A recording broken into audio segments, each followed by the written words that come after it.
So now this is the third module, wherein the precise nature of Jiva, the Lord, and the matter which were discussed in the previous 6 chapters briefly will be further explained in the last 6 chapters. So at the beginning of the Bhagavad Gita, we were discussing that Bhagavad Gita discusses about 5 topics: Ishvara, Jiva, Prakriti, Kala, Karma. And these 5 things are briefly touched upon by Lord Krishna in the previous 12 chapters. And these 5 things specifically discussed in the last 6 chapters. So this is the one of the distinctive feature which we can see. The first 6 chapters described knowledge of the Jivatma, which is attained through Nishkama Karma Yoga, and which is useful in attaining the knowledge of the Paramatma. The knowledge of Jivatma which is gained by practicing Nishkama Karma Yoga, Jnana Yoga and Ashtanga Yoga, and eventually by which one will attain the knowledge of Brahman and Paramatma. So this is being taught in the first 6 chapters. Then in the next 6 chapters, the worship of Paramatma called Bhakti was taught along with a description of the powers of the Supreme Personality of Godhead. The worship of Supreme Lord, who is also Paramatma and Brahman, that is being discussed in the middle 6 chapters. Only pure Bhakti, however, brings the Lord under control and lets one attain the Supreme Lord. Not Nishkama Karma, not Jnana, not Ashtanga, not mixed Bhakti will bring the Lord under control. Only Ananya Bhakti will bring the Lord under control and enable one to go back home back to Godhead and become one of his eternal associate in one of the 4 intimate rasas: Dasya, Sakya, Vasalya and Madhurya. If at all one want to become an eternal associate of Supreme Lord in one of these 4 rasas, one should actually practice Ananya Bhakti.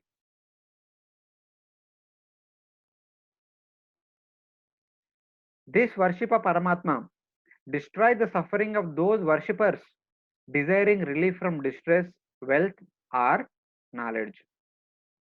So Ananya Bhakti destroys the desires that are there in the heart of Artho, Artharth, Jignasu, and they will become eventually Ananya Bhaktas. By association with the exclusive devotees, such mixed devotees become pure, and that pure Bhakti allows them to attain the Supreme Lord in the spiritual world. When the Bhakti process is mixed with Jnana or Yoga, one attains the perception of the majestic form of the Lord, and this yields liberation.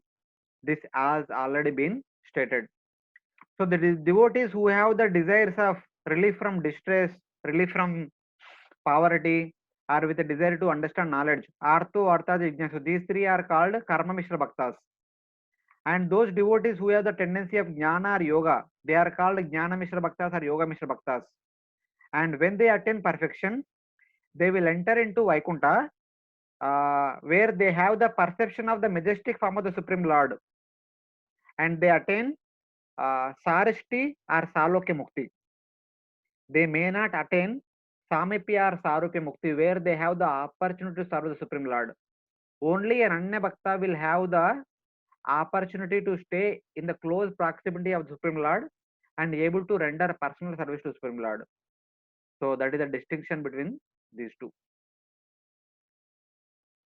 Now in the last 6 chapters, the universe caused by the combination of Prakriti and Purusha, the forms of the Lord, and the essential nature of karma, the essential nature of bhakti and jnana will be explained. So herein basically the last 6 chapters talks about Prakriti, Purusha, Kala, Karma, and what are the 5 things? Ishvara, Jiva, Prakriti, Kala and Karma. These are the 5 things are kind of mentioned here.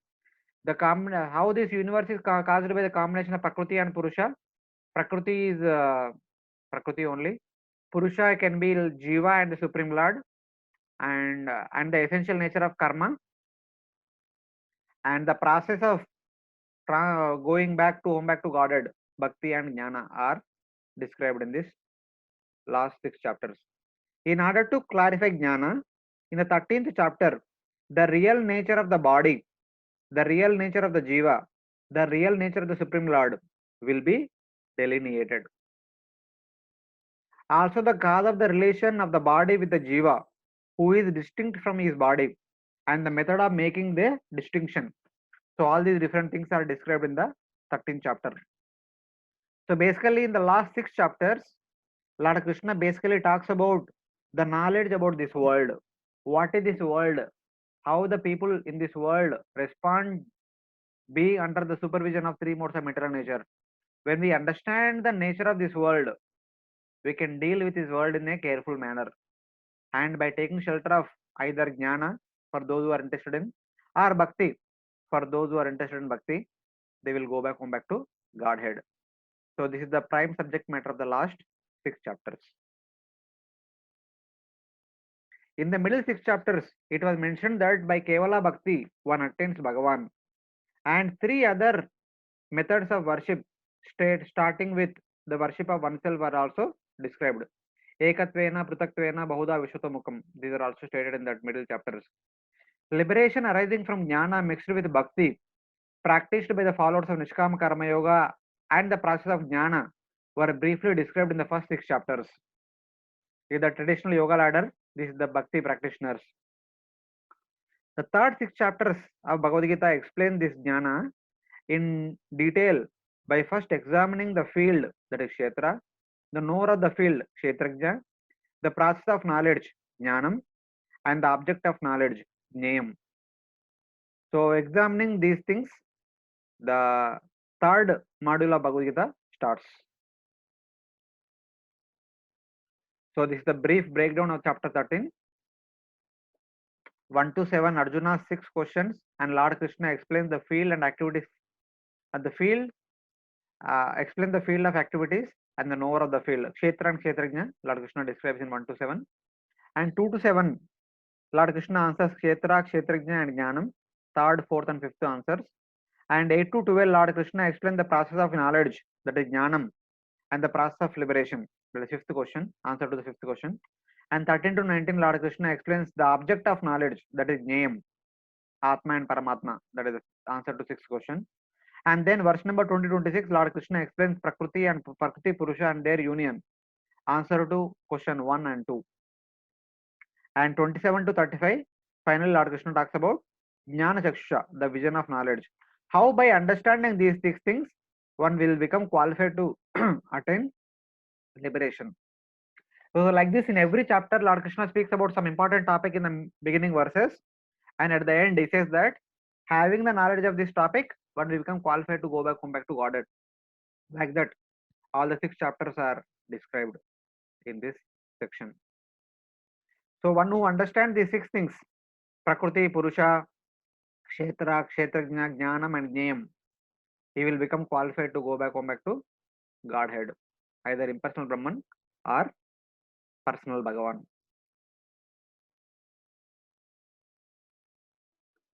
And this is the acronym given to this chapter, WISE, the process of becoming wise. So for a person who is living in this world, they should become wise. So how one can become wise? When we understand about this world, when we understand about the people who are living in this world, that person is called a wise person.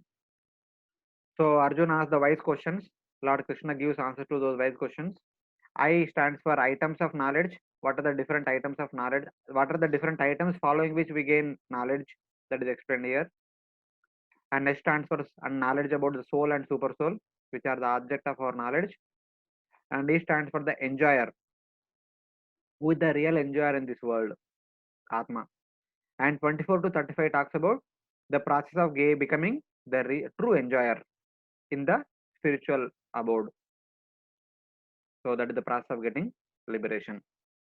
So this is the acronym for the chapter 13. Wise, the process of becoming wise.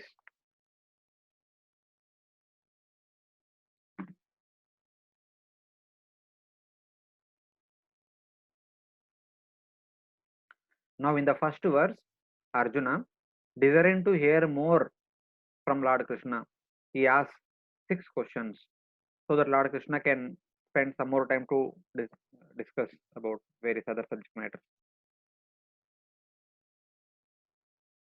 Text 1.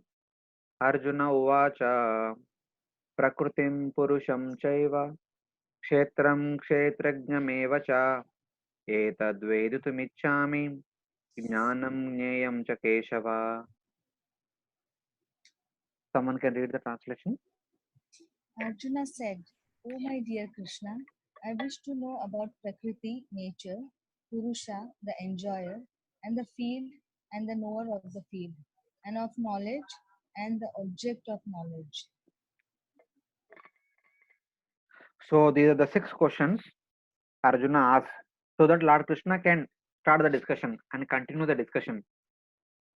So otherwise in the previous chapters 9, 10, Lord Krishna spoke on his own. 7 also Lord Krishna spoke on his own. In the 11 and 12, Arjuna asked a question at the beginning and Lord Krishna elaborates on that. So now also in order to start discussion, he starts asking question here. And in the most of the chapters in the future, Arjuna does not ask any question. Lord Krishna only continues to speak. Only once in a while here and there, Arjuna asks a question. So this is the question asked by Arjuna, which is the starting point for the remaining 6 chapters. So taking this as a reference, Lord Krishna elaborates on all these different items thoroughly.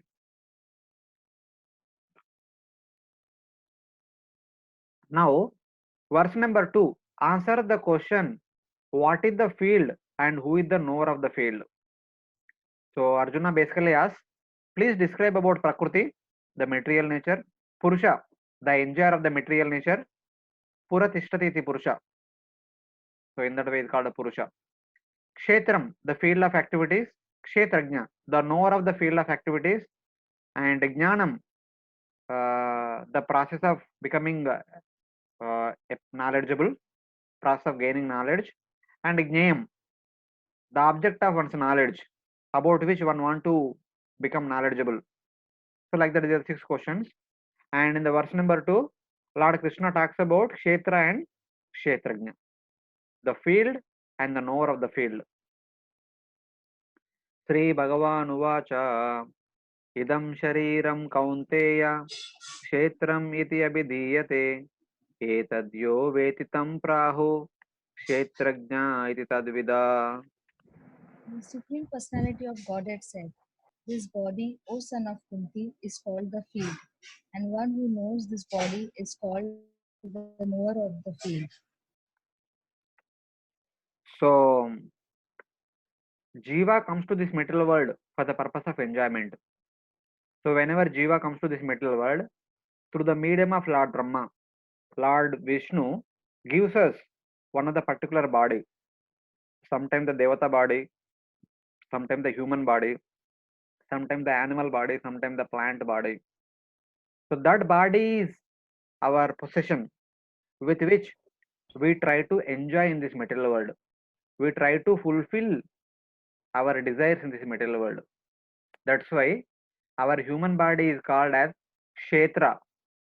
It is a place where we perform various activities to fulfill our desires. That's why it is called Kshetra.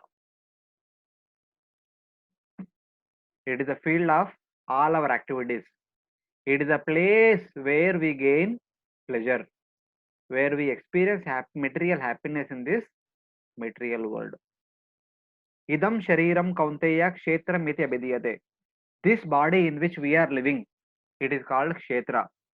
It is the source of our happiness and distress in this material world. It is the source of repeated birth in this material world. Etadyo vetitam prahu kshetrajnam iti tadvida. One who knows about the activities of this field, the activities of this kshetra, is the knower of this field. So this is what Lord Krishna says.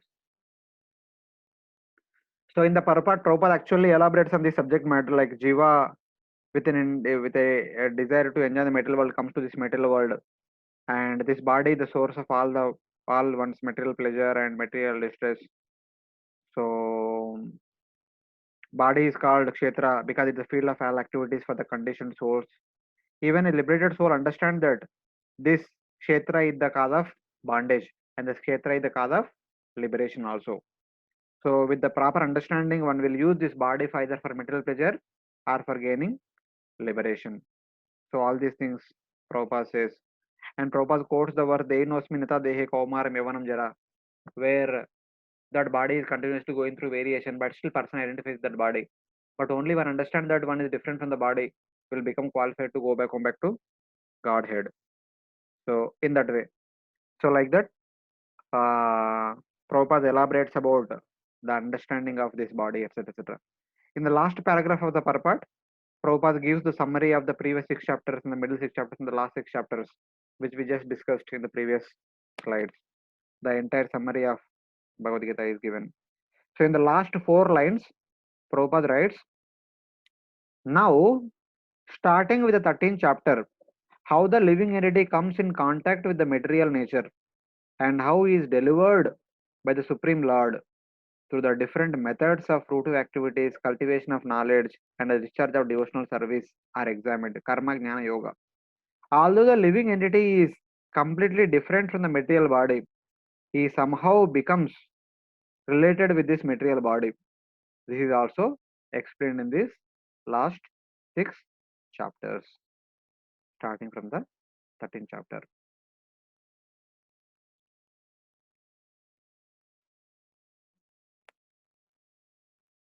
Kshetra means this body with senses, which is the abode of enjoyment, in the bracket material enjoyment, is the field, since it is the basis for sprouting the tree of repeated births. This body is the source of material enjoyment, and same simultaneously, this body is the source of samsara also. Because we, while living in this body, develop so many material desires. In order to fulfill all those desires, we have to take repeated birth in different species. So this body will give birth to unlimited number of desires, which are like seeds, which will sprout and give rise to different variety of plants in the form of different variety of births in the future. So this is the understanding of Kshetra. And who is Kshetrajna?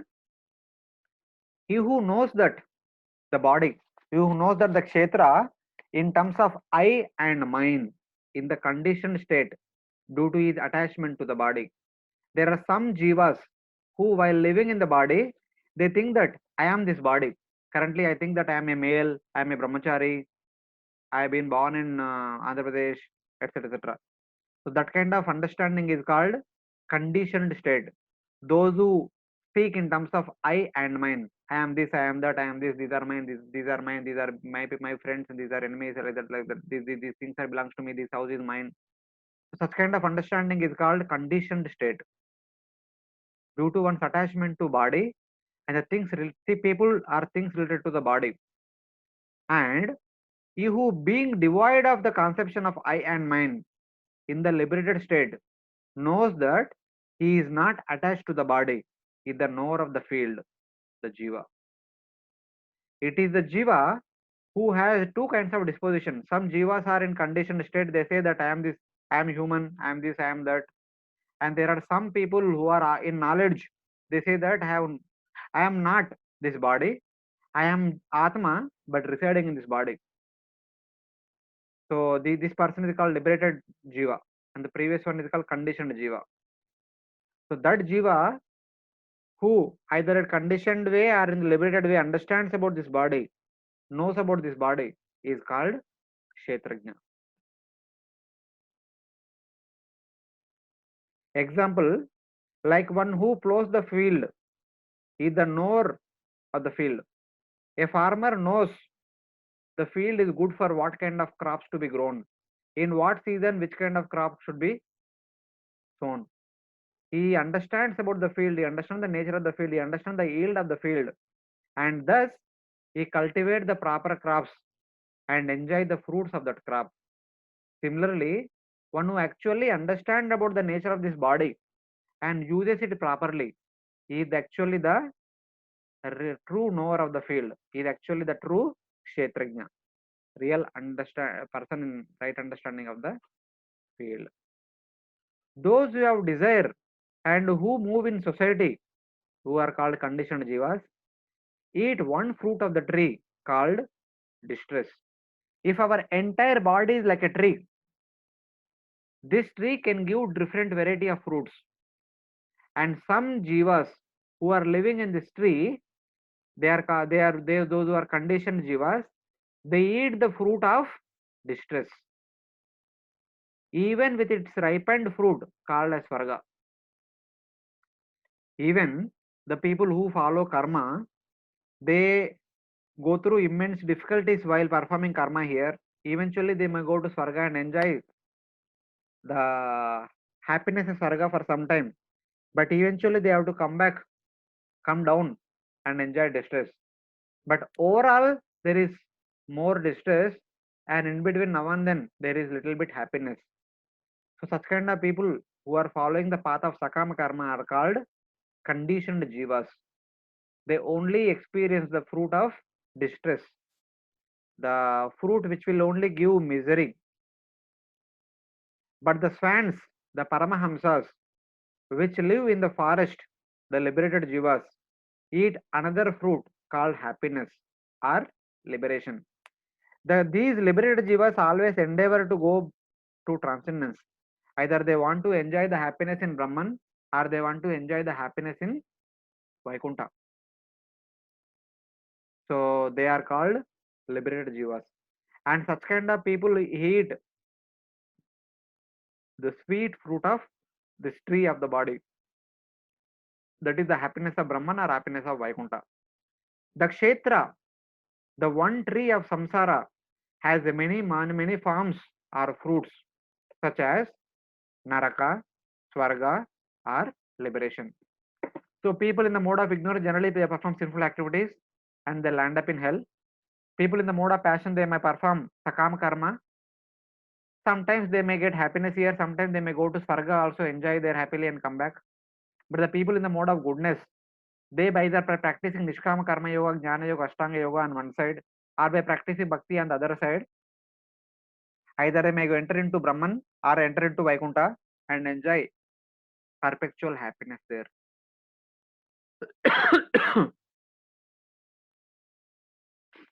And this tree is called Maya Mayam because this tree of samsara is generated from Lord's Maya Shakti.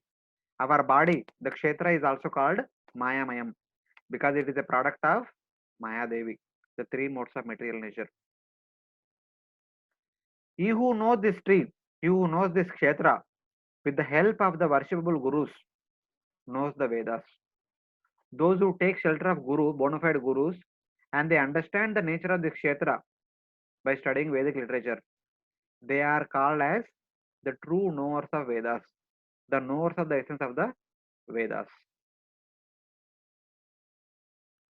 Tadvida, in the verse, in the last line, says that Tadvida, etadyo vetam prahu kshetrajna iti tadvida. Tadvida means those who know the real nature of the field and the knowers of the field define the knower of the field as a person who, while sleeping, while eating, and while performing other activities, knows that this body is not the Atma, though it is perceived by the ignorant as themselves, who consider themselves to be devatas, man, or objects, means the animals or trees, and knows that the body is the means of both enjoyment and liberation for the Atma.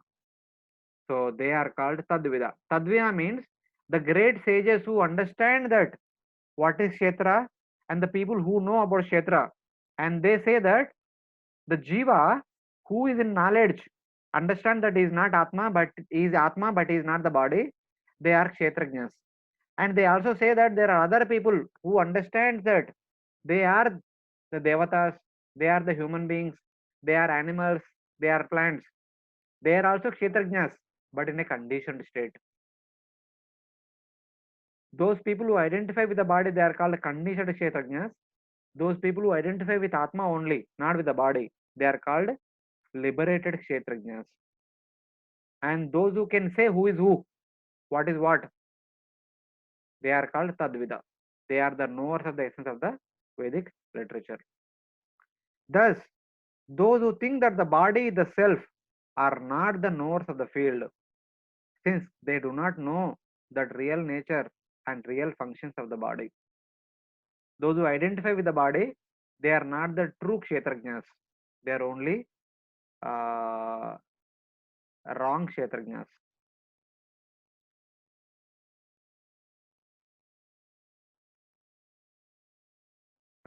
Here we discussed about two kinds of kshetrajnas, the conditioned kshetrajnas and the liberated kshetrajnas. So then Arjuna is asking, is there any other variety kshetrajnas also there? Only these two are there, or third category also there? So Lord Krishna talks about the third category of the kshetrajna in the third verse. Kshetrajnam chapi mam viddhi सर्वक्षेत्रेषु Bharat क्षेत्रक्षेत्रज्ञयोर्ज्ञानं यत्तज्ज्ञानं मतं मम. O Sian of Bharata, you should understand that I am also the knower in all bodies, and to understand this body and its knower is called knowledge. This is my opinion. So here Lord Krishna talks about the third kshetrajna. The first kshetrajna was conditioned jiva, second kshetrajna was liberated jiva. Now Lord Krishna is going to talk about the Paramatma, the third kshetrajna. The conditioned jiva understands that he is the body. The liberated jiva understands that he is not the body the source of happiness and liberation, but he only understands about his own body. But the third kshetrajna understands about all the kshetras, the kshetra of mine, the kshetra of yours, and everyone. That person is called Sarva Kshetreshu Bharata. Kshetrajna cha api mam viddhi. I am also to be known as third kshetrajna, who knows about the kshetras of all the jivas, not only one jiva, because I, being one person, stay in the heart of each and every living entity in this material world. That's how I know about every person. So Paramatma is the kshetrajna of all kshetras. So then, after stating that, Lord Krishna says, Kshetra kshetrajnayor jnanam, yatta jnanam matam mama. He who knows the knowledge about kshetra and kshetrajnayor, the knowledge about three kinds of kshetrajnas, conditioned kshetrajna, liberated kshetrajna, and sarva kshetrajna. One who knows about these three, that person, yatta jnanam matam mama, has the real knowledge and the true knowledge according to me. So this is what Lord Krishna elaborates in this verse. And in this purport, in the couple of purports in the later on, Srila Prabhupada actually repeats the definition of this jnanam. Jnanam means what? Because many people, the many commentators of Bhagavad Gita, they say that Kshetrajna mentioned in the previous verse, with the knower of the field of activities, and Kshetrajna mentioned in this verse, Sarva Kshetreshu Bharata, they say that Atma and Paramatma are both are same. There is no distinction, for which they actually quote these two verses. They say the similarity between the sameness between Atma and Paramatma by quoting these two verses. But either Lord Krishna or the previous acharyas in our Vaishnava paramparas, they say that the Kshetrajna mentioned in the previous verse is Atma, either in the conditioned state or liberated state. The Kshetrajna mentioned this verse is actually referring to Paramatma, and both are simultaneously existing in the heart of the jiva, and they are different, they are not same. So this is basically refutation of the impersonalism, which Prabhupada actually repeats again and again in many verses in this entire chapter. So here in this one purport for the verse number 3, Prabhupada repeats the definition of jnanam multiple times. In the first paragraph, Prabhupada writes, I am also the knower, but I am not the individual knower of the body. I am the super knower. I am present in every body as the Paramatma or super soul. The next slide, Prabhupada writes, one who studies the subject matter of the field of activity and the knower of the field very minutely in terms of this Bhagavad Gita can attain to knowledge.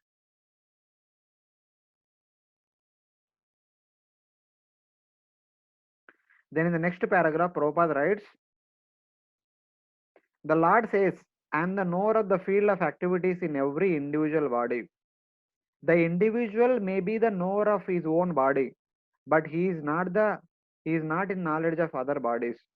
The Supreme Personality of Godhead, who is present as the Super Soul in all bodies, knows everything about all bodies. So one may be the proprietor of the individual body individually, but the Supreme Lord is the proprietor of all bodies. So herein Prabhupada gives the analogy of a king. The farmer may be the proprietor of his own land, maybe 5 acres or 10 acres, but the king is the proprietor of the all the lands in the entire country. The king has the hold in the entire country. That's why the people pay tax to the king, because the people have been made the owners of their respective lands. They can till, they can do farming, and they can grain, they can get grains from that crop. But at the end, they have to pay taxes to the king, because king is the ultimate owner of the entire kingdom. So in that way, it is the Paramatma who is the owner of all the bodies. We were given the ownership over our own body, but Paramatma is the owner of all the bodies. That is what is mentioned. Then the next paragraph at the end, Prabhupada writes, the Lord says that I am also the knower. This means that he is the super knower. The individual soul is knower only his particular body, but the Paramatma is the super knower. Kshetrani hi sarvani, kshetrani hi sharirani, bijam chapi subhashubhe, tani vetti sa yogatma, tata kshetrajna uchyate. So kshetrani hi sharirani, bijam chapi shubhashubhe. So here the qualities of the kshetra are mentioned. Kshetra is sharira, which acts like the seed for Shubha and Ashubha, which acts like the seed for good and bad results. One can experience distress or happiness from this body. Tani Vetis as Yogatma. He who knows about this Kshetra is called Yogatma. He is called the Atma in proper state. Tata Kshetrajna Uchate. And that person is called as Kshetrajna. The Jivatma knows about this Kshetra and Paramatma also know about this Kshetra. That's why both Jivatma and Paramatma are called as Kshetrajna. Perfect knowledge of the constitution of the body, the constitution of the individual soul, and the constitution of the super soul is known in terms of Vedic literature as Jnana. That is the opinion of Lord Krishna. To understand both the soul and the super soul as one, yet distinct, is knowledge.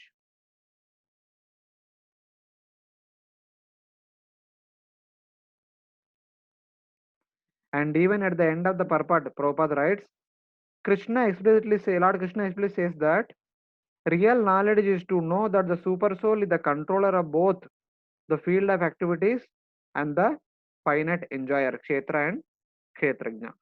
So like that, Lord Krishna repeats many times the distinction between Kshetra, Kshetrajna and Sarva Kshetra. Kshetra, individual Kshetrajna and Sarva Kshetra.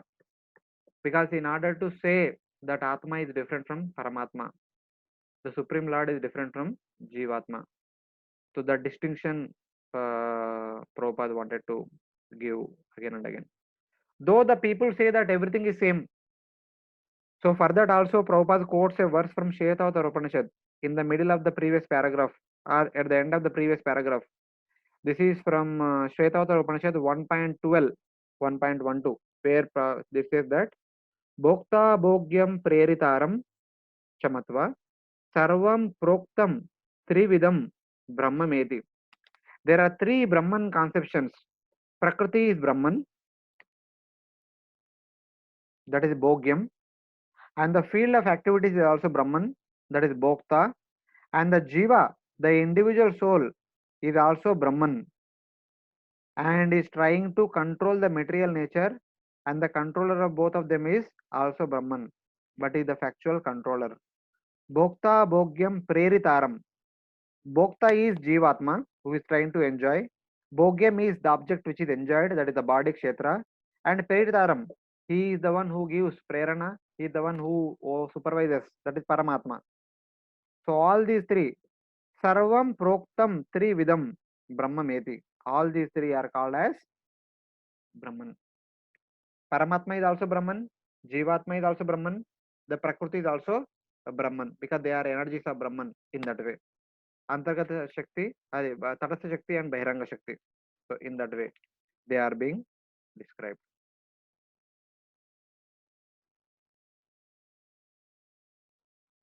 So here is Paramatma, here are individual Jivatmas, and here is the body, which is Kshetra, individual Kshetrajnas, and of course, these are Paramatma only.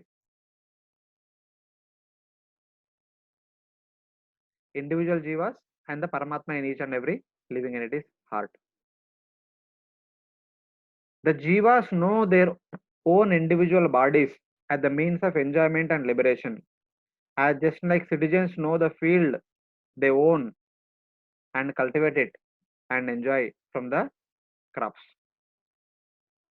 But I alone, Mam Api, the Lord of all, know all these bodies, all these fields, which must be supported by me for their very existence.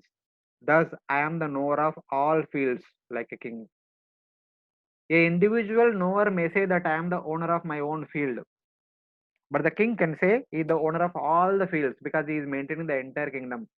Similarly, Paramatma, by residing in each and every body, he maintains that jiva and that body. Thus, he knows about that individual jiva and individual body. Thus, he can say that he is Sarva Kshetreshu, the knower of all fields of activities. Jnanam means I consider, Lord Krishna says here, I consider knowledge to be the ability to distinguish between the two knowers of the field, the jiva and the Lord, the enjoyer and the controller. Jiva is the enjoyer and the Lord is the controller. And the relation of these two with the field. Field is also called as Prakriti or the individual body, which is enjoyed. What is other than this, I consider ignorance. I consider knowledge to be the ability to distinguish between the two knowers of the field and the relation of these two with the field. And what is other than this, I consider to be ignorance. So this is what Lord Krishna states here. Now in the fourth verse, 4, 5, 6, 7.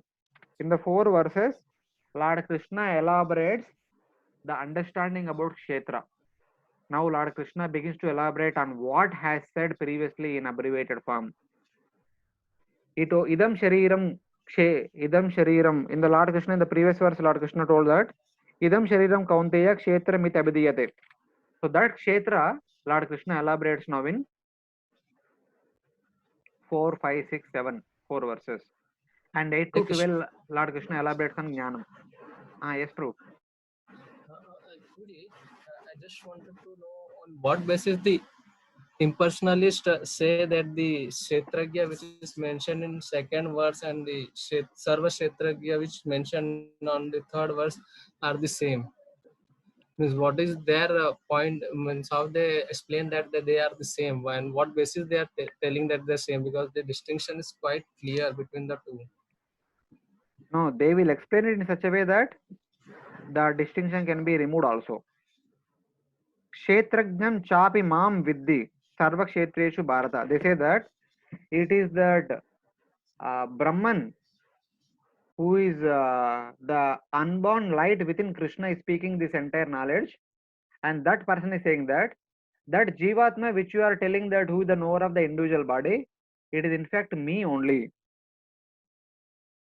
So here it said that Kshetrajnan chapi mam viddi. Here mam refers to the person that unborn within Krishna who is speaking this Bhagavad Gita. It is I who reside in the individual body as the individual Atma. It is me only. Like that, they explain this verse. They don't say that I also stay in each and every individual body separate from Atma. Instead, they say that whatever you are calling Atma in each and every individual body, that is me only. Kshetrajnan chapi mam viddi. Know that it is me only who is residing in each and every body as Atma, as individual Atma. This is how they explain Okay. this verse.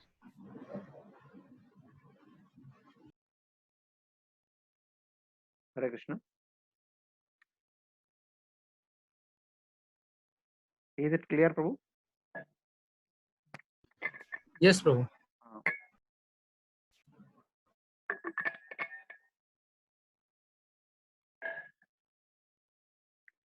Now, 4 to 7, Lord Krishna elaborates the meaning of Kshetra, and then 8 to 12, Lord Krishna elaborates the meaning of Jnana, and 13 to 19, he elaborates Jnayam, and 20 to 24, he again comes back to Kshetrajna, whom we can call Kshetrajna, whom we can also call Prakriti Purusha. That it speaks in a different way. Tat kshetram yaccha yadriksha yadvikari yatascha yat sachayo yat prabhavascha tassamasena me shrunu. Now, please hear my brief description of this field of activity and how it is constituted, what its changes are when it is produced, who that knower of the field of activity is, and what his influences are. So here also in this parpat, again Prabhupada repeats the same thing. How people misconstrue Atma and Paramatma are same. So Lord Prabhupada repeats it again and again, saying that Atma and Paramatma are different and they are different from the body. So Prabhupada writes, start the purport. The Lord is describing the field of activities and the knower of the field of activities in their constitutional positions. Though the verse is actually talking about the field of activities, the verse is actually talking about the Kshetra only. But Prabhupada adds about Kshetrajna also in the purport. Prabhupada says, the Lord is describing the field of activities and the knower of the field of activities in their constitutional positions.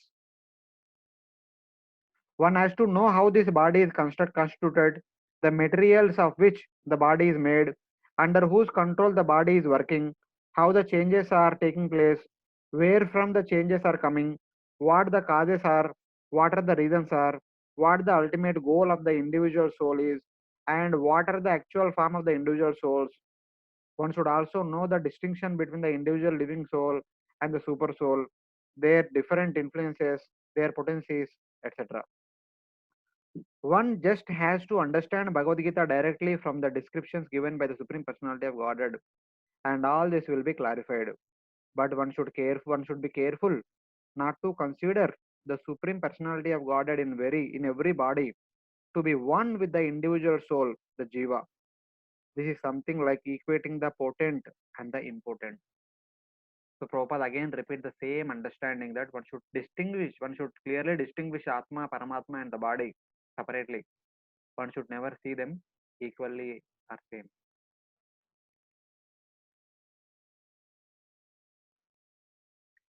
Hear from me briefly about the body, Kshetram. That is, here Lord Krishna says, Tat Kshetram. Its basic components are Dravya with which it is made up of. Yacha. What it gives shelter to. Its contents, Yadrik. What it gives shelter to are its content, Yadrik. And its transformations, Yad Vikari. So Yadrik can also mean as what it means.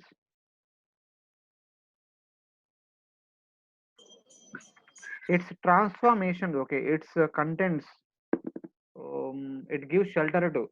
So what are the qualities of the Kshetra? Yadrik also mean what are its qualities? And the purpose of its appearance, Yata, why it appears. And its Swarupa, Yat. Yat refers to what is its Swarupa. And the knower of the field, the Jiva and the Lord, Sacha, and their Swarupas and energies, Yat Prabhavas. The opulences of the knower of the field, that is Jiva and the Supreme Lord. So these are the various things are being touched upon, like that Lord Krishna says. And Lord Krishna says, Tas samasena me shrunu. I will speak them in brief. Samasena means in brief. I will speak about them in brief. Hear from me briefly about Kshetra. Verse number 2, 3, 2 to 3, 6 to 7, 20, 27, 20, 22 talks about Kshetra. Kshetrajnam 2 to 3, 13 to 18, 23, 26 talks about Kshetrajna. Hear about me briefly about Jnana. 3, 8 to 12 about Jnayam. 13 to 19 and 23 to 26. Prakriti and Purusha 20 to 22 relation between them. 23 to 26 relation between Jiva and Paramatma. 24 to 35 the process of getting liberation. So hear from me briefly about all these things. If you want to know about all these things, Kshetra, Kshetrajna, Jnanam, Jnayam, Prakriti, Purusha, relation between Prakriti and Purusha and Jiva and Paramatma, and the process of liberation, you can read 13th chapter. But if you want to know about them elaborately, so you are describing this briefly. Who then has described this in detail? This Arjuna's question. If you want to know in detail, refer to these things. That's what Lord Krishna says. Rushibir Bahuda Geetam Chendobir Vividai Prutak Brahma Sutra Padaishchaiva Etumadbir Vinishta.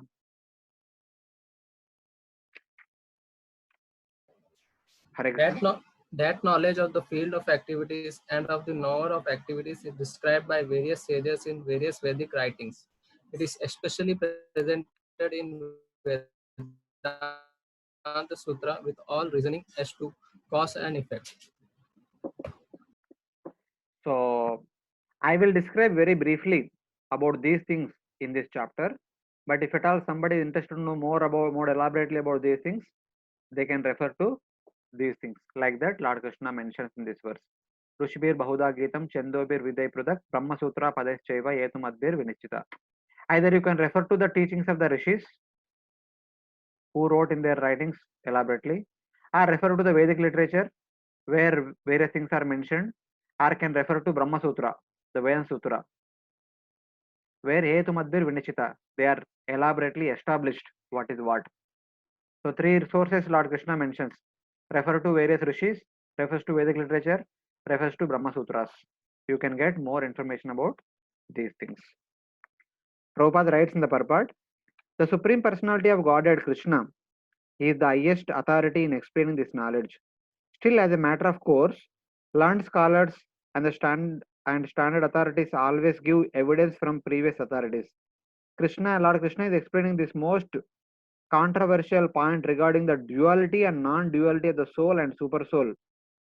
Again, Prabhupada comes to the same point. The duality and non-duality of the soul and super soul by referring to a scripture, the Vedanta, which is accepted by various authorities. Achintya Beda Abeda Tattva, Prabhupada is referring to.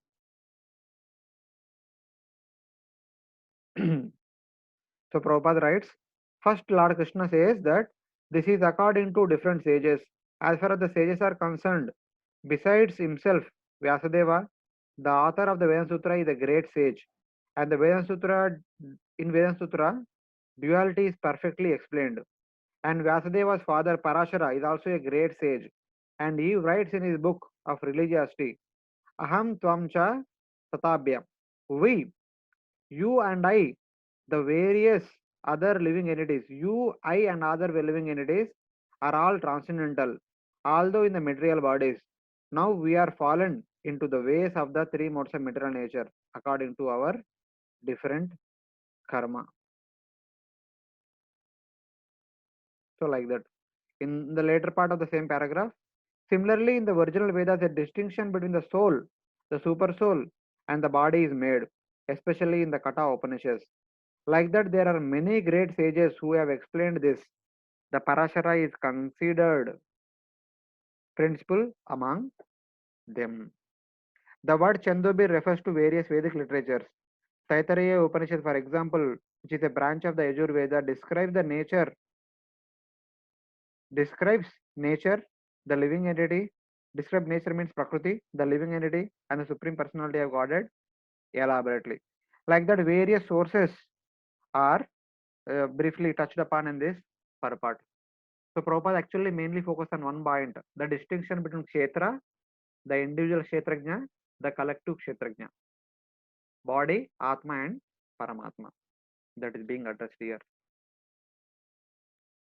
It has been described by the rishis such as Vasishta in the scriptures dealing with yoga. The book known as Yoga Vasishta is very famous. By the Vedas, Chandobis, and by the words of Brahma Sutta. These are the three references Lord Krishna is quoting. If you want to know more details about this subject matter, refer to great sages such as Vasishta, Parashara, etc., or refer to all the Vedic literatures, or refer to Brahma Sutras. The Brahma Sutras, through their words such as Atato Brahma Jignasa, make known Brahman. By referring to Brahma Sutras, starting with Atato Brahma Jignasa, which is the first aphorism of Brahma Sutra, we understand about the Brahman. We understand about what is not Brahman. These are words of logic which are very decisive. They actually decisively establish what is Brahman, what is not Brahman, clearly mentioned in the Brahma Sutras. So one example is quoted from Vedanta Sutra here, 1155. Ikshater na shabdam. Ikshater na shabdam. Brahman is not inexpressible by words, because it is seen that it is conveyed through the words in the Vedas. So generally people say that Brahman cannot be discussed. The Mayavadi say that the Brahman is Nirvishesha, is Nirvikara, it is Anirvachanaya. It cannot be explained by words or thoughts or actions. Brahman is without any words or thought or action. So but Vedanta Sutra says that Ikshater na shabdam. Brahman is not inexpressible by the words. The people say that Brahman cannot be explained by words.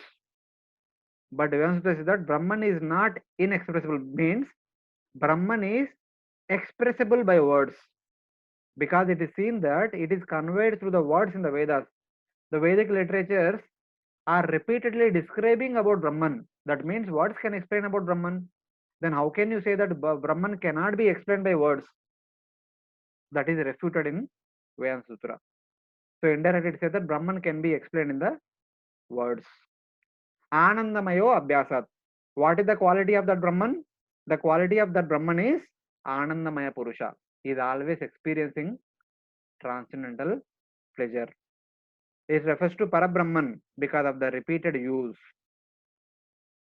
Anandamayo Abhyasat is repeated many times in the Vedic literature, which refers to Parabrahman. Prabhuji, Prabhuji. I didn't understand the Ikshater na shabdam. Ikshater na shabdam. So the Mayavadi say that Brahman is Nirvishesha, Nirvikara, Anirvachanaya. Have you ever heard these words? Yes. What do you mean by that? He is formless, doesn't have any attributes. So what? If he is formless, if he has no attributes, means what? His light means. That means we don't have anything to speak about him. If somebody has form, we can talk about him. Okay, he is fair in color, he is 6 feet tall, he has 2 hands, 2 legs, 1 face, and beautiful raised nose. Like that we can describe.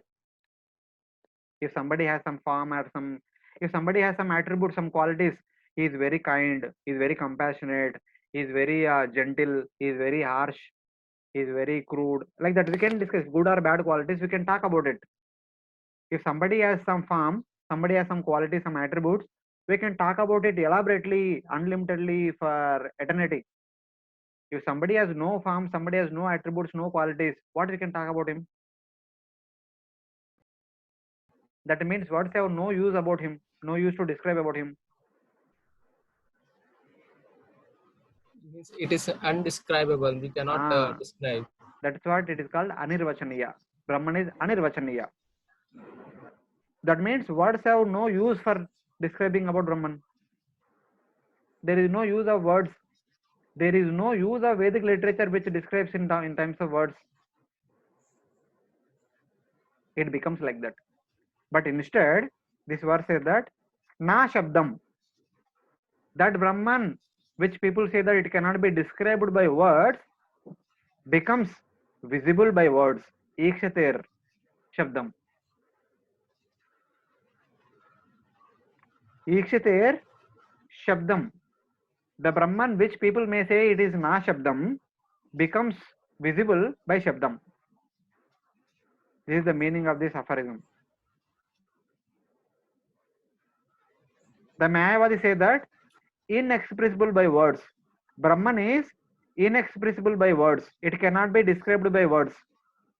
But Vedanta says that it is not inexpressible. That means it is expressible.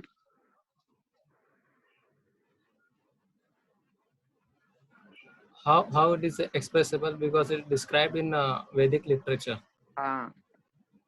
Because it is conveyed through words of the Vedas every now and then. How it is conveyed by the Vedic Shabdas? Anandamaya Abhyasat. It is always talking about Anandamaya, Anandamaya, Anandamaya. This Anandamaya Abhyasat refers to Brahman only.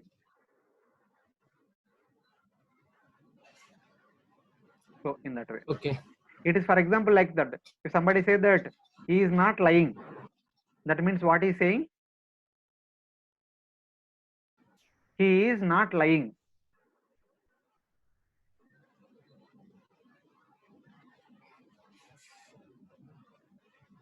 That means he speaks the truth. Yes. Same way, not inexpressible means it is expressible. The not in gets cancelled.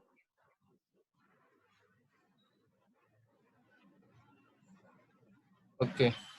In that.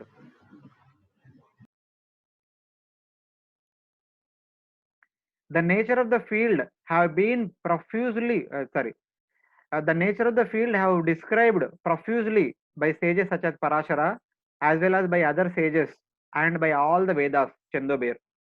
Taittiriya Upanishad says, Brahma Pucham Pratishta. Brahman is the foundation of everything that is there in this material world. Which Prabhupada quotes here in the purport which we discussed just now. What was the verse?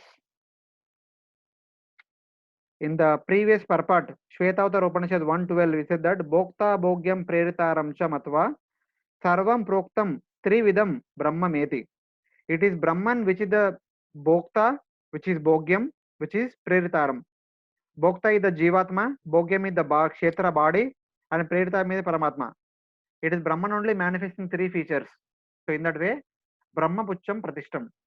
It is Brahman is the foundation for Kshetra, Kshetrajna, and Sarva Kshetrajna. That is explained from Taittiriya Upanishad 2:5:1. Also, the five Purushas consisting of food, prana, mind, knowledge, and bliss are described in Taittiriya Upanishad. Taittiriya Upanishad talks about Annamaya Purusha, Pranamaya Purusha, Manomaya Purusha, Jnanamaya Purusha, and Anandamaya Purusha.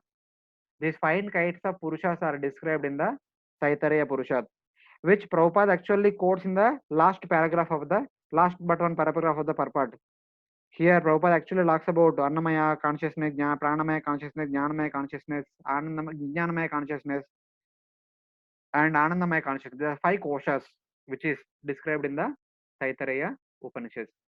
These five are also called as Purushas because a person identifies with these levels. These are five different koshas: Annamaya kosha, Pranamaya kosha, Manomaya kosha, Vijnanamaya kosha, and Anandamaya kosha. So, based on person's consciousness, they can be called as five Purushas also. The first three, Annamaya, Pranamaya, and Manomaya, are material, comprising the Kshetra.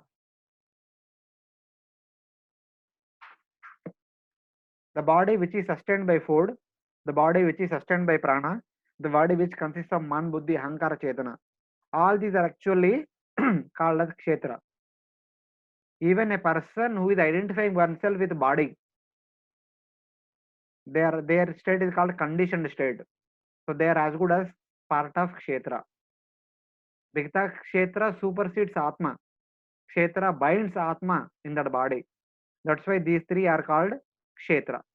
By explaining these three, the kshetra is explained. The body made up of food, the body made up of prana, the body made up of mind. This is all called kshetra.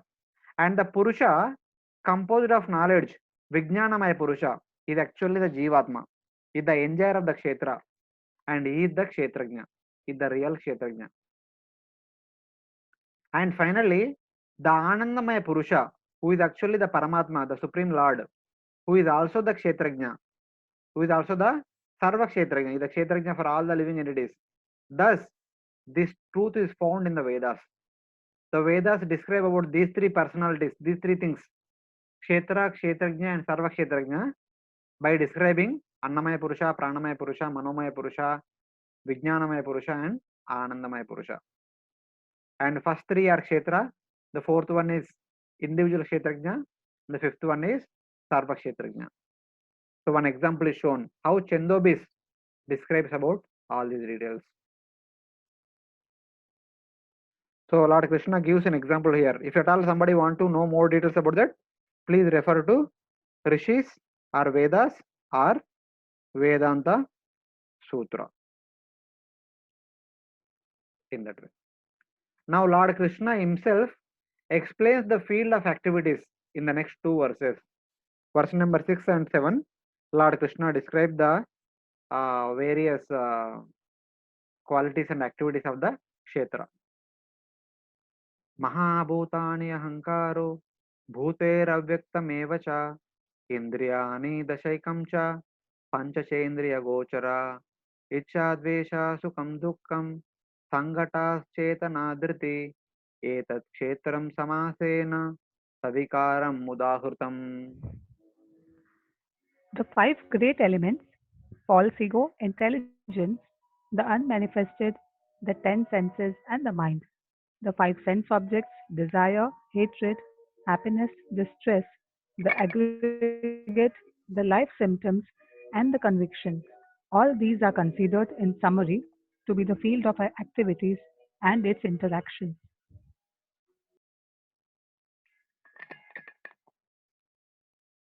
Etas kshetram samasena savikaram udahrutam.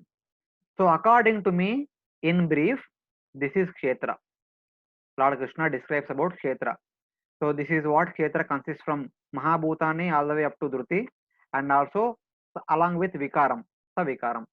All these things put together is the description of kshetra. So what it means? Mahabhutani, starting, we refer to word by word, start from the beginning. Mahabhutani means ether, air, fire, water, and earth. So five gross elements are called Mahabhuta. Pancha Mahabhuta, earth, water, fire, air, ether. Bhumi, Prithvi, Jal, Agni, Akash or Vayu. Vayu or Akash. Ahankara. Ahankara refers to the false ego, the cause of the Pancha Mahabhutas. It is from Ahankara only these five great elements appear, starting with ether. First from Ahankara comes ether, from ether comes air, from air comes fire, from fire comes water, from water comes earth, like that. So in that way they are put in the opposite order. Then Buddhi. Buddhi refers to Mahatattva, which is composed of Vijnana, which is the cause of Ahankara. So Ahankara is born from Mahatattva, which is also called as Buddhi. Buddhi means, here Buddhi is referred to Vijnana.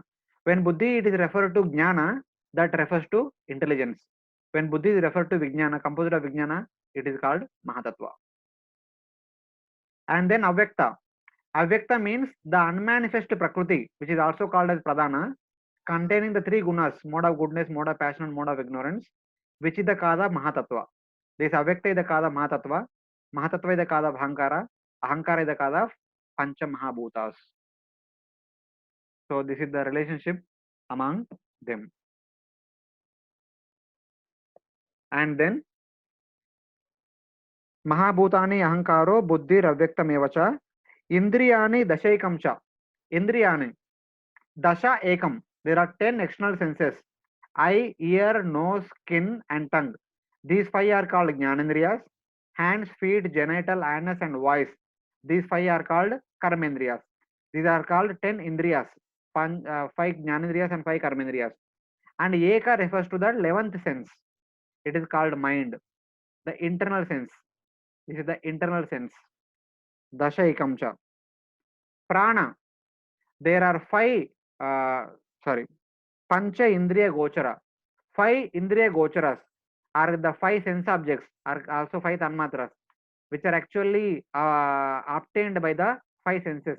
Eyes, 5 Jnanendriyas. Eyes, ear, nose, skin, and tongue. Eye sees the forms. Ear, hear the sound. Nose, get the smell. Skin, touches the different things. Tongue, experiences taste. So these are the 5 sense objects or 5 Tanmatras, which are also called as Pancha Indriya Gochara. And then the field is made up of these 24 elements. Yacha. This is the answer to the question, answer to the reference Yacha. What this field is made up of, what this kshetra is made up of. We have the 24 elements with which the entire body is made up of. 5 Tanmatras and mind, 10 senses, Avyakta, Buddhi, Mahatattva, Ahankara, and Pancha Mahabhutas. In this way, the 24 elements are mentioned here. So this is about Yacha. So what are the ingredients of this kshetra? The conditions of the mind are next mentioned. Icha, Dvesha, Sukham, Dukkham, Chetana, Dhriti. I mean, Icha, Dvesha, Sukham, Dukkham. These are the conditions of the mind. Desire, hatred, happiness, and distress. Representatives of determination, sankalpa, and other qualities. These are the different qualities of the mind. Icha, Dvesha, Sukham, Dukkham, which are experienced in the mind, which are expressed by the mind. These are the different qualities of the mind which are mentioned in the Vedic literature. Kama, Sankalpo, Vichiksha, Shraddha, Dhriti, Hrir, Dhrir, Bhirir, Eta Sarvam Mana Eva. All these are called mind. Mind means desire, Kama. Sankalpa means determination. Vichikista means uncertainty. Shraddha means faith. Shraddha means faith and lack of faith. Dhriti means perseverance and lack of perseverance. Hri means humility. Dhir means intelligence. Bhir means fear. These are the various products of the mind. Etas sarvam mana eva. All these are sub-components of mind. So some of the components of mind are mentioned here. Icha, Dvesha, Sukham, Dukkham. Icha is desire, Kama. And Dvesha is also sub-component of Kama. And which happiness and distress are like Sankalpa, which mind wants, etc. in that sense. And Sangatas. Sangatas means the material body, a transformation of the 24 elements which are mentioned in the previous slide, which functions as the support of the jiva, who endeavors for enjoyment or liberation. Sangatas is nothing but the entire body which is made up of 24 elements, which is the transformation of the 24 elements, which function as a support for the jiva, who endeavors for enjoyment or liberation. So in that way. So Chetana and Dhriti are also indicated. But in one way we can see that Icha, Dvesha, Sukham, Dukkham, these 4 are the qualities of the mind. These 4 talk about the mind. And Sangatas refers to the body, which actually indicates the Ahankara. Because of Ahankara, we identify with our body. Currently, I say that I am the human being, I am the man, I am the male, etc. etc. That is my Ahankara. So Sangatas means the transformation of the 24 elements which appear in a particular bird species, either human being or animal or devata. That identity is a result, is a function of Ahankara. So Sangatas is referring to Ahankara. And Chetana is nothing but the consciousness, which is the quality of Mahatattva. So then Dhriti, it is determination, which is the quality of intelligence. So like that, Dhriti stands for intelligence, Chetana stands for Mahatattva, Sangata stands for Ahankara, Icha, Dvesha, Sukham, Dukkham stands for mind. So Man, Buddhi, Ahankara, Chetana, the four subtle elements have been mentioned in this one line. And the previous two lines talks about the 24 material elements which the entire body is made up of.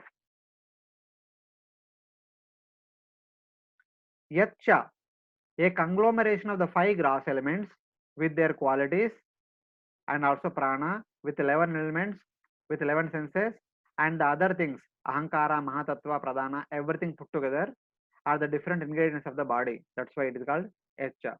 Yadruk, these are the various things Lord Krishna mentioned in the previous verse that I will describe. Acts as the shelter to senses and sense objects. This body acts as the shelter to senses and sense objects. Yet vikari, the effects are the transformations in the form of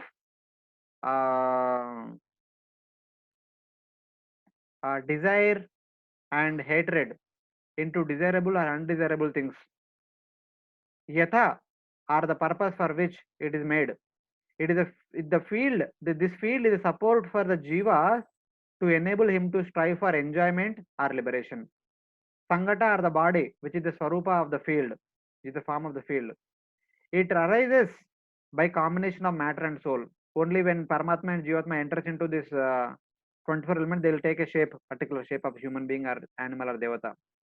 And they are distinguished by differences among various moving and non-moving bodies.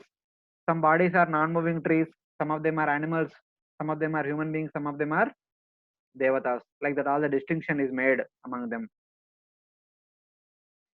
This field, which has 6 transformations, sa vikara, such as birth, growth, maintenance, maturity, decline, and death, has thus been briefly described. Udahrutam, samasena udahrutam.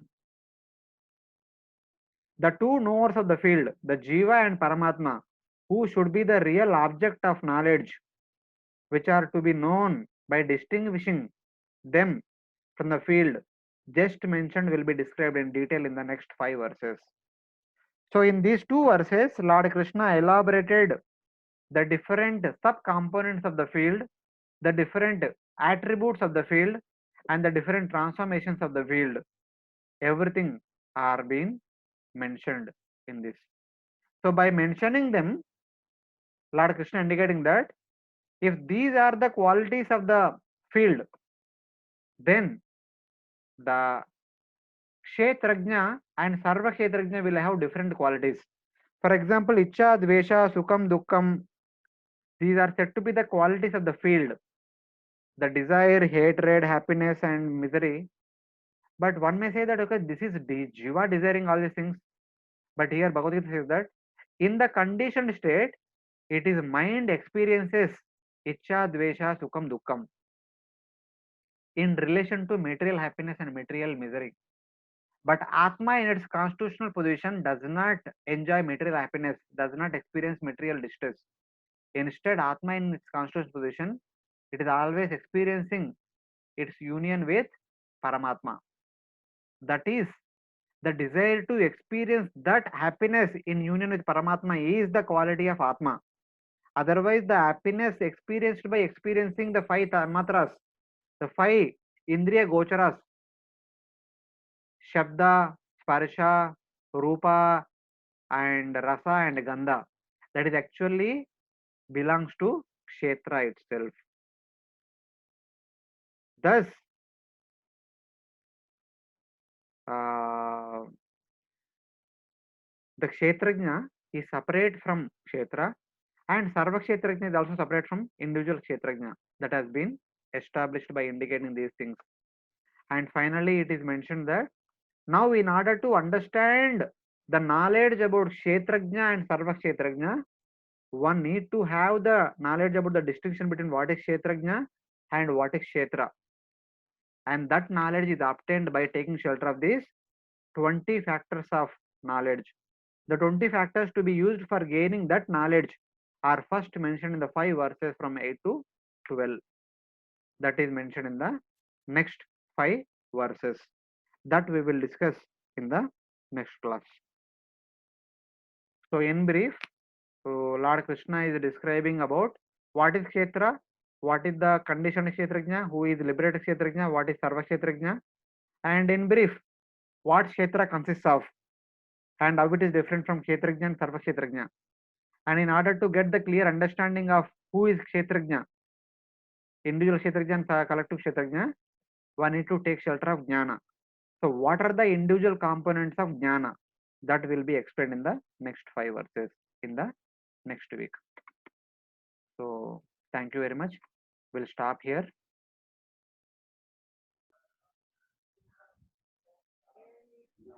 Hare Krishna, Guruji. Yes, Dhruv. Guruji, can you explain once what the difference between the Mahatattva, Pradhan and mode of nature? Because these are always confusing. So Mahatattva, Pradhana, modes of nature, if you want to know, Yeah. you have to join Bhakti Vaibhav course and come to second canto, you will understand everything clearly. Then But- probably you can send something link so that you can understand. All right. See, Pradhana means Prakriti, the material nature, which has 3 modes of material nature at her disclosure. Mode of goodness, mode of passion, mode of ignorance, with which she performs all the activities. She does all the activities in the material world. Yeah. And Mahatattva is nothing but the first element which was born from Pradhana, which is nothing but consciousness, which is Vijnana Swarupa. So then Buddhi means Jnana. By Buddhi we understand about this world. By Mahatattva we understand about the Atma, the nature of Atma. So that Mahatattva is there within our personality as Chitta. We call it Chetana. Yeah. That Chetana is nothing but Mahatattva, which is nothing but awareness. So that is the function of Guruji, any details in Bhagavatam where I can just get a reference this so that second canto, 5th chapter, 6th chapter elaborately explains about this. These items.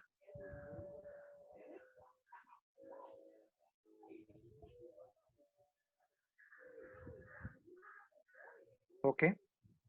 Hare Krishna. Hare Krishna, Ah, Hare yes, Krishna, ma'am. Prabhuji. Yes, Mataji. Prabhuji, can I request you to please send us those slides that you shared with us, the question answers that you shared for the exam, no? Yeah, they'll be part of this chapter only. They'll come along with that. Okay, okay. Thank you. Yeah. Hare Krishna. Okay. Thank you very much. We'll stop here. We'll meet again next Sunday. Not next Sunday. Next Saturday morning we'll meet. Next week, na kindly adjust yourself. Saturday morning, if it is okay, 10 to 12. Otherwise, we can have class on Saturday morning from 9:30 to 11. Even though if those want to go to office, they can go to office at 11 o'clock. Because Sunday there is eclipse. We'll not be able to have class on a Sunday. And Sunday evening, many devotees have other engagements. So we'll have class on next Saturday morning, either 9:30 to 11 or 10 to 12, whichever is convenient for all of you. Which time? Prabhuji, 10 to 12 will be okay. 9:30 will be little early. Yes, Prabhuji, even Yes. 10 to 12, I think 10 to 12 is okay. Some devotees want to go to office. That's why. Okay. No, Prabhuji, it's okay, we'll manage. If most of them are okay with 9 to 11, then it's Not fine. with me. 9 to 11. 9:30 to 11. 1.5 9 hour to- only. Yeah, 9 to 11 is okay. If most of them are fine with them, then we'll adjust, Prabhuji, no problem. Hmm. Yeah. So we'll have next class next week. No test for this week, na, Prabhuji? No test. Only few questions. I mean, few verses are covered. Na. We'll have Oh. this week and next week combined together exam. Combined. Okay, okay, So this week there is no exam. okay, Prabhuji. So those devotees are still pending with their assignment. They can complete this whole week. All the assignments.